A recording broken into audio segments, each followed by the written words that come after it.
People have been asking me on how to convert your truck to propane.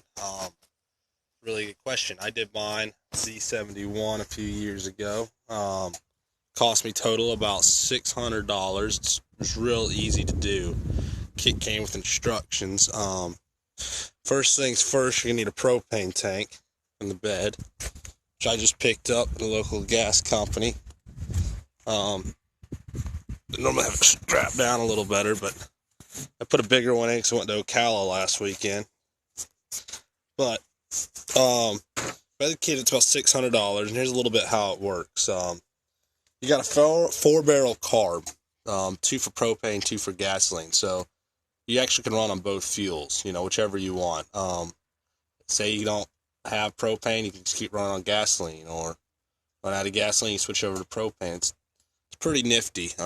It's really not as complicated as everyone thinks. On these old 350 small blocks, it basically just changing the carburetor. It's 4 bolts. Puts that on, bolt that on there. And then you got your mixer. Like I said, all comes with a kit. Put it all on. The only thing that was kind of hard that I actually had to take in the mechanic shop was this bad boy right here. This GM processor. To charge about $150 just to install that. And next thing you got to do is you got to wire in your switch.